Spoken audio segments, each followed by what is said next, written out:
Bonjour à tous, j'espère que vous allez très bien. On se retrouve parce qu'on est le dernier jour du mois, de juillet, nous sommes le 31 juillet. Et donc je me suis dit que puisque on a commencé le nouveau challenge, enfin mon nouveau challenge, le 1er juillet, donc il est tout nouveau, tout neuf, tout récent, je me suis dit que j'allais faire une vidéo pour vous montrer comment j'ai compté mes points, pour que ça puisse vous aider, parce qu'il y a peut-être certaines choses qui sont un petit peu nébuleuses, que vous n'avez pas forcément, que je ne vous ai peut-être pas très bien expliqué dans la vidéo de présentation. Donc voilà, comme ça vous permet de voir pour chaque livre combien j'ai eu de points et le nombre de points que j'ai eu au total. Et en commentaire, vous me direz pour la prochaine fois si vous voulez que je refasse une vidéo à chaque fois, ou si un post dans l'onglet communauté peut vous suffire, ce sera à vous de décider. Alors ce mois-ci, j'ai lu 10 livres, donc je vais vous dire pour chaque livre les points que ça m'a rapporté au fur et à mesure. Et donc voilà. Ça va être une vidéo rapide, voilà, juste pour compter les points. Donc j'ai commencé avec Ne pleure pas ma belle de Mary King's-Clark. Donc j'ai eu 2 points parce que l'autrice est décédée, 2 points parce que c'est un livre écrit avant les années 2000, 1 point parce que je l'avais acheté d'occasion en ligne, je pense que j'ai eu 3 points parce que le livre avait été imprimé en France, et 2 points parce que c'était un format poche. Donc rien que ce livre-là m'a rapporté 10 points. Ensuite, j'ai lu Les lendemains de Melissa d'Acosta. J'ai eu 3 points parce que je l'avais emprunté à la médiathèque. J'ai eu 2 points parce que c'était un livre format poche. J'ai eu 3 points parce qu'il était imprimé en France. J'ai eu 1 point parce que c'était une autrice française. Et enfin, 1 point parce qu'il y avait des fleurs sur la couverture. Il y avait des pissenlits, je crois. Donc pour ce livre-là, j'ai aussi récolté 10 points. Ensuite, pour Voyage au pays de la Dark Information de Antoine Bayet, je crois. C'est un auteur français, donc j'ai eu 1 point. J'ai eu 3 points parce que c'était un livre emprunté à la médiathèque. 3 points également parce qu'il était imprimé en France. Et 3 points parce qu'il y avait le logo FSC. Donc c'est le logo qui certifie que le papier est issu de forêts gérées durablement. Ensuite, j'ai eu Les chats de Shinjuku. J'ai eu 3. Alors, je vous ai dit, pour Voyage au pays de la Dark Information, j'ai eu 10 points également. Donc, les 3 premiers m'ont apporté le même nombre de points. Ensuite, Les chats de Shinjuku. J'ai eu 3 points parce que je l'ai emprunté à la médiathèque. J'ai eu 1 point parce qu'il y avait des chats et des plantes sur la couverture. Et j'ai eu 3 points parce que c'était un livre imprimé en France. Donc celui-ci ne m'a rapporté que 7 points. Et d'ailleurs, petit aparté, j'ai remarqué que les livres qui étaient en grand format, qui avaient des pages très blanches, souvent n'ont pas le logo FSC. Pourtant c'est un livre très récent, d'une maison d'édition française. Et pourtant, voilà, il n'y a pas le logo FSC, donc c'est un peu dommage. Mais du coup, voilà, ce livre m'a rapporté 7 points. Ensuite, j'ai lu L'étranger d'Albert Camus. C'est un auteur décédé, donc plus de points. Il écrit avant 2000, donc plus de points. C'est un format poche, donc 2 points également. Un auteur français, donc 1 point. Je l'avais emprunté à la médiathèque, donc plus 3 points. Et il était imprimé en France, donc plus 3 points également. Donc ce livre-là m'a rapporté 13 points. Et c'est celui qui m'en a rapporté le plus. Ensuite, j'ai lu Max de Sarah Cohen-Scally. C'est une autrice française, donc plus 1 point. Acheté d'occasion en ligne, donc 1 point également. C'est un format poche, donc 2 points. Donc au total, j'ai eu 4 points avec ce livre-là.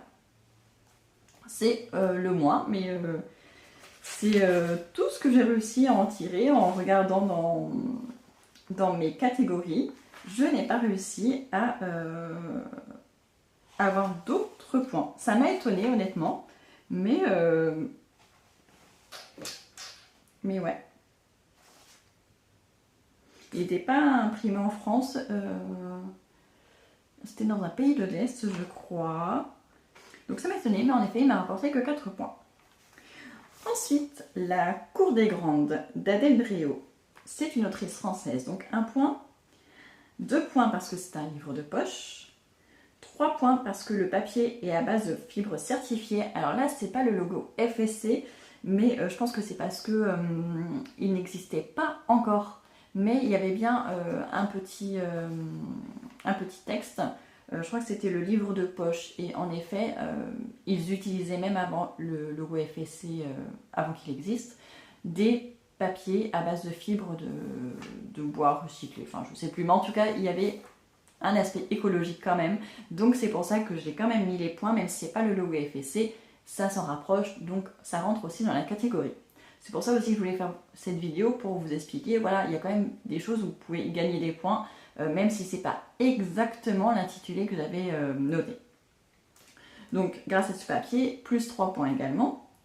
J'ai emprunté également le livre en médiathèque, donc c'était 3 points. Donc ce livre-là m'a rapporté 9 points.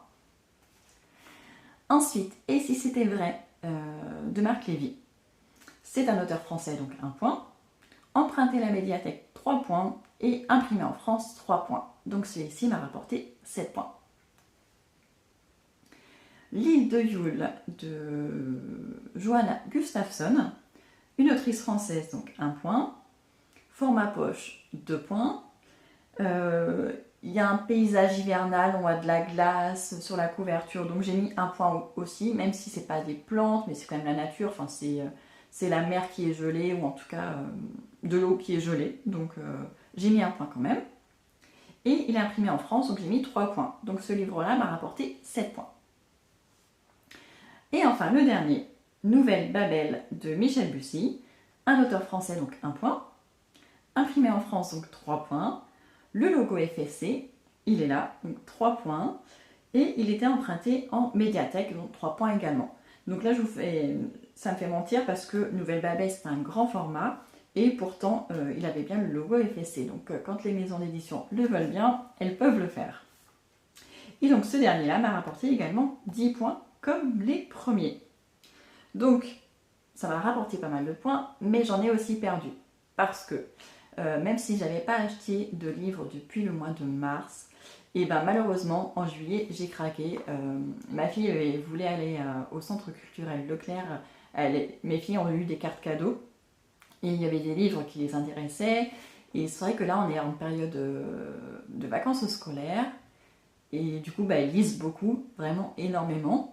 Ce qui est très bien, mais c'est vrai que le choix qu'il y a en médiathèque commence à s'épuiser. Ça fait quand même 3 ans qu'on est ici, donc ça fait 3 ans qu'elles lisent intensément, et du coup elles commencent à ne plus trop trouver ce qu'elles souhaitent en médiathèque, et du coup elles en ont profité pour s'acheter des livres, et ben, en fouillant un petit peu, je me suis retenue, et juste avant les caisses, il y avait des livres de poche, 2 achetés, le 3e offert ou quelque chose comme ça, et du coup je me suis laissée tenter et donc j'ai acheté des livres neufs à Leclerc Culturel, ce qui fait que pour chaque livre neuf acheté j'ai perdu 2 points, donc 3 fois 2 points, donc j'ai perdu 6 points. Donc au total j'ai eu 81 points pour 10 livres lus. Donc voilà, donc forcément plus vous lisez le livre, plus vous allez avoir de points, ce qui est logique. Et donc voilà, donc j'ai acheté aussi 3 livres d'occasion, mais ils ne me font pas perdre de points. Et j'ai acheté aussi un e-book sur ma liseuse en prévision des vacances d'août. Et du coup, ça ne m'a rapporté aucun point, mais ça ne m'a pas non plus fait perdre de points. Voilà, il n'y a vraiment que les livres neufs qui font perdre des points. Voilà. Donc un total de 81 points pour moi. Donc bien sûr, je vous attends en commentaire pour me dire votre nombre de points à vous, même si le but ce n'est pas du tout de se comparer parce qu'on ne va pas lire le même nombre de livres forcément, mais chaque mois, le plus important c'est que vous-même, vous puissiez voir votre évolution personnellement. Voilà, de mois en mois, dans le but bien sûr de faire de mieux en mieux, pourquoi pas. Voilà, en tout cas, je suis ravie de vous avoir fait cette petite vidéo. Et puis, je vous attends dans les commentaires pour votre nombre de points, mais aussi pour me dire si le mois prochain vous voulez encore une vidéo pour que je vous dise le nombre de points exact par livre et tout ça, ou si je vous fais juste un petit post à la fin. Voilà, à vous de me dire. Voilà. En tout cas, je vous souhaite de très belles lectures et je vous dis à très bientôt.